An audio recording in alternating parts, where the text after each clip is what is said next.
My name is Dr. Mary Sco, and the purpose of this lecture is to answer the question, what is the best diet for PCOS? And in today's lecture, we are going to look at 5 different diets. First, low-carb diets, then Mediterranean diets, ketogenic diets, intermittent fasting, as well as low glycemic index diets. But before jumping into all of that, I want to start by talking about what PCOS actually is. So PCOS is characterized by the following symptoms. First, chronic irregular menstruation. Now this can be menses that comes on too frequently or too infrequently, as well as signs of excess testosterone. So this can manifest as acne, excessive dark hair growth in male pattern areas like upper lip, chin, chest, back, lower abdomen, as well as male pattern hair loss. And the third symptom, you actually don't have to have this in order to have PCOS. It's a bit of a misnomer. You may or may not have cysts on the ovaries, and you can still have polycystic ovarian syndrome without actually having cysts. In terms of the prevalence, anywhere from 3 to 17% of women have PCOS. However, this prevalence varies greatly among different ethnicities. So there are certain groups where this number is much, much, much higher. As well, I always like to emphasize that PCOS is a spectrum disease. There are a lot of women who have probably like a subclinical type of picture. They have some symptoms, but not others. And this information is important to those women as well because they're probably on the verge of developing a more severe course. Interestingly, PCOS is not a new phenomenon. It's been around for a really long time. We know that Hippocrates even talked about, quote, those women whose menstruation is less than 3 days or is meager are robust with a healthy complexion and masculine appearance. So probably PCOS even existed back then. So what actually causes PCOS? Well, there's always a genetic component, but genes alone don't determine your destiny. There's other things at play as well. And in the case of PCOS, what's at play is this thing called insulin resistance. But in order to understand what insulin resistance is, we first have to talk about what insulin is. And insulin is a hormone. It's released from the pancreas. And every time you eat carbs and sugar, your body releases insulin. The more carbs and sugar you eat, the more insulin your body produces. And then the more insulin that's released in the body, the more the body just kind of starts to ignore insulin, which then leads the pancreas to release even more insulin, and you get trapped in this vicious cycle. This is a problem because insulin travels to the brain, where it stimulates the pituitary gland to release a hormone called luteinizing hormone. Luteinizing hormone then travels to the ovaries where it stimulates the release of testosterone. So what's really happening here is carbohydrates and sugar are stimulating the release of insulin, which is stimulating the release of more testosterone. And this is what results in acne, the hair growth in the wrong places, hair loss in the right places, irregular menstruation, as well as even anxiety and depression can be higher in women with PCOS. Women with PCOS in the long term have decreased fertility, 10 times higher risk for diabetes, 7 times higher risk for heart disease, and if left uncontrolled, PCOS can increase risk for endometrial cancer. So that brings us to the question of the hour, which is what is the evidence behind these 5 diets for PCOS? We are going to start with low-carb diets, and the reason is because low-carb diets are the diets that have been studied the most for PCOS. This is a study where they took 23 women, they put them on a low-carb diet where they replaced carbs with fat, and I want to emphasize that they didn't actually change the total number of calories that these women were eating. So they didn't have them eating less, they just had them eating differently. They were on this diet for 8 weeks, and they compared pre and post how this affected their hormones, and guess what? Being on a low-carb diet improved insulin and decreased testosterone. I do want to emphasize what this low-carb diet actually looked like. So in this diet, they were eating less than 40% of their calories from carbs. What does that actually mean? Well, for an average woman, that's about 3.5 cups of macaroni per day. So as you can see, these are not no-carb diets. I think low-carb diets and no-carb diets are commonly conflated, but in fact, these women are eating carbohydrates, just very small portions.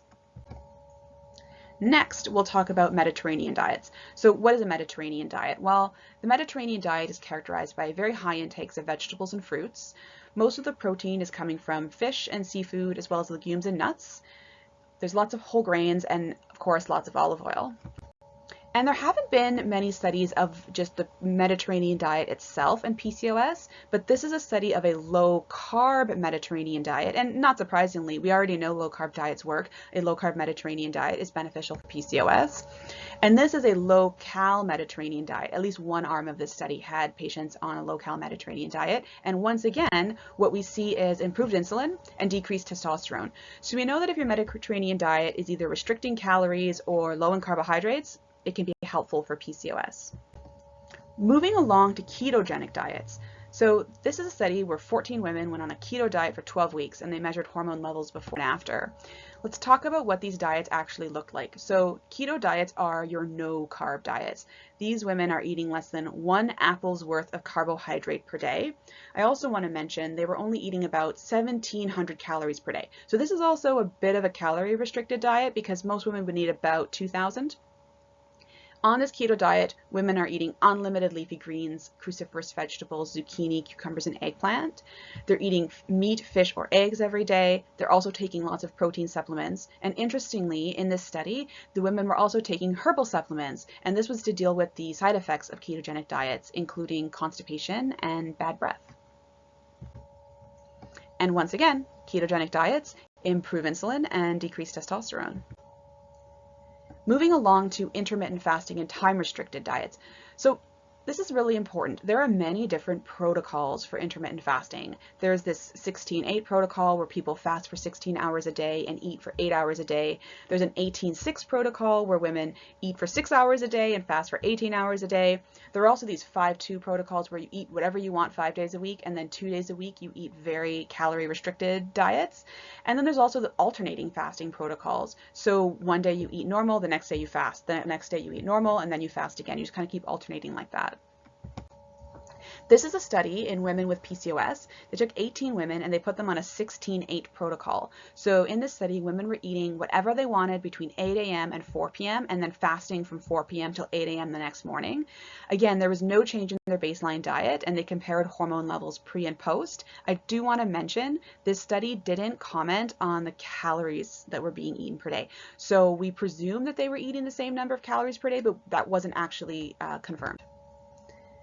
But once again, intermittent fasting diets, at least this 18-6 protocol that was tested, improved insulin and decreased testosterone. Now, I do want to go back to this protocol for a second because I want to mention how clever it is. I don't know if every intermittent fasting protocol would have the same benefit, and the reason is because an 8 a.m. to 4 a.m. eating window really capitalizes on the circadian rhythm of insulin and our ability to handle sugars. We know that the body likes to over-release insulin later in the day. Therefore, it's better to eat your carbohydrates earlier in the day and avoid them later when we're less able to handle them. And that's what this protocol enabled. By eating between 8 to 4 a.m., you're always only eating when your body can best handle carbs, and you're not eating during the time when you're less able to handle them. Moving along to the glycemic index or glycemic index diets. But first, what is the glycemic index itself? Well, the glycemic index is a system that ranks how quickly carbohydrates and sugars are digested and absorbed. So if you look at something like white rice, we know that white rice is very rapidly digested and very rapidly absorbed. So what happens is all of the sugar rushes into the bloodstream and creates this spike. The body responds by releasing tons of insulin, which then brings the level back down.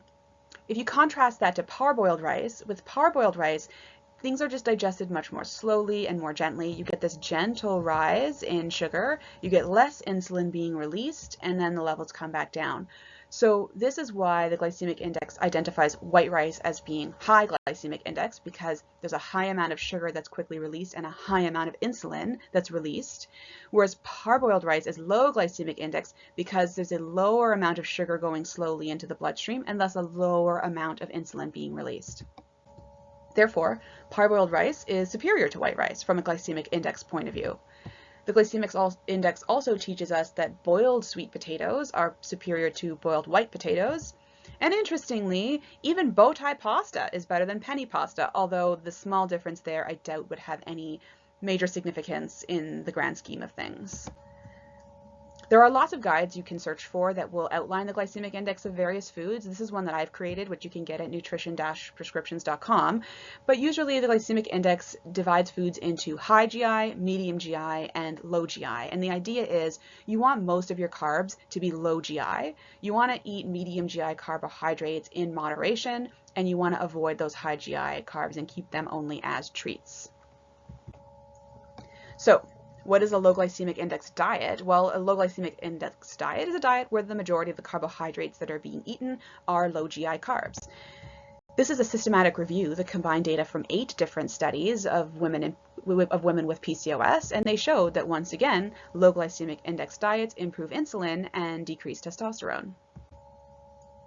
So that brings us back to our question. what's the best diet for PCOS? As you can see, all of the studies that we talked about today actually improve insulin and decrease testosterone, but there's one thing we haven't talked about, which is weight. Now, we know that weight is both a cause and driver of PCOS, and it's probably the #1 motivator in choosing diets for women with PCOS. But to shed some light on this very complicated topic, I want to talk about this study in detail.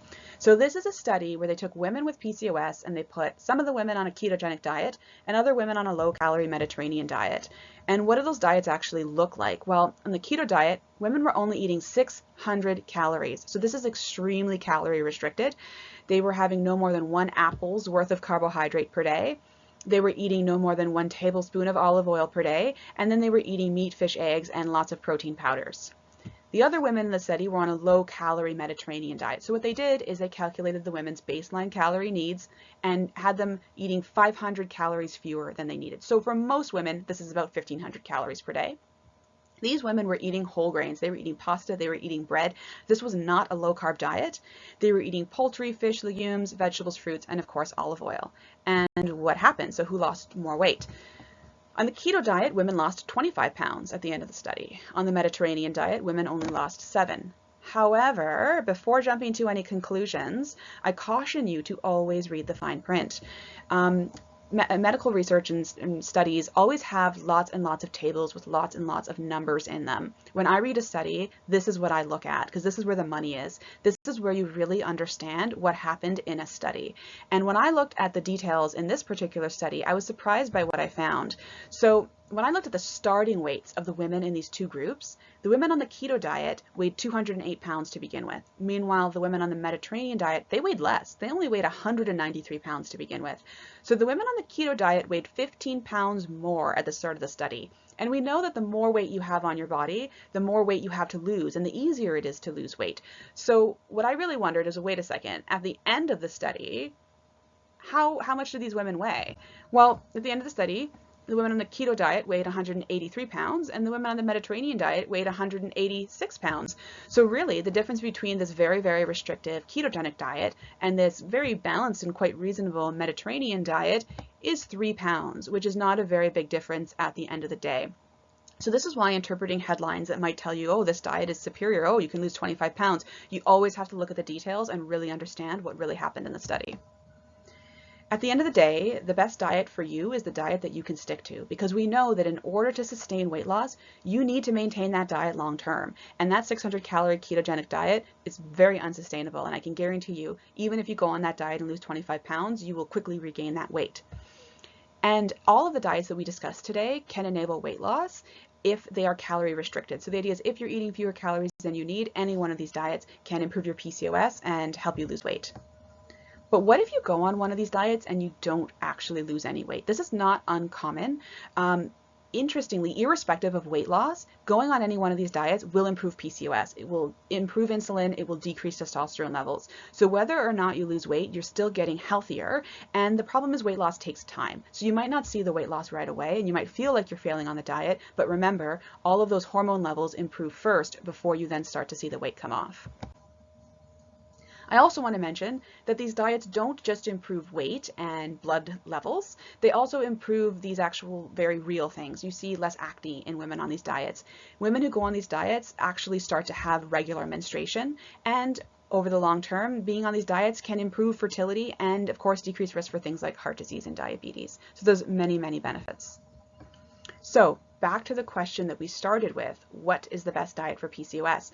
Well, ultimately, I think the best diet for PCOS capitalizes on the benefits of all of the diets that we discussed today. So anyone with PCOS, and actually anyone at all, should minimize intakes of baked goods, desserts, and candy, because we know that these foods don't offer very much, nutritional value and give a lot of sugar that will cause a lot of insulin to be released. Along the same vein, women with PCOS should minimize sugar-sweetened beverages because, again, lots of sugar, very little nutritional value. And here I'm not just talking about pop and juice, but also even milk substitutes can contain a lot of sugar. So read those labels.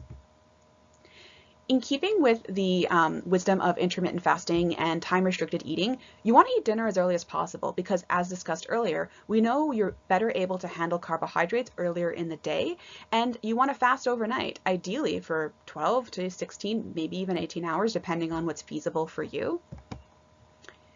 As mentioned previously, you want to avoid carb intakes later in the evening. So even if you can't get that dinner earlier, you want to make sure you're front loading your day and having more carbs at lunch and breakfast and having fewer carbs at dinner. Where possible, you can swap high GI foods for low GI foods. You want to avoid snacking on carbohydrates.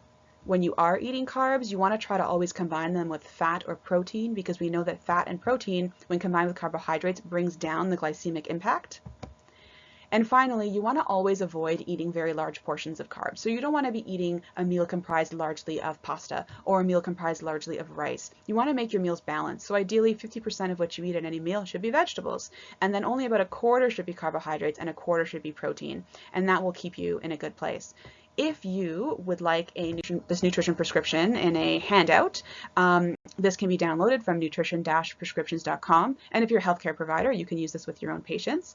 Thank you for listening, and I hope this was useful.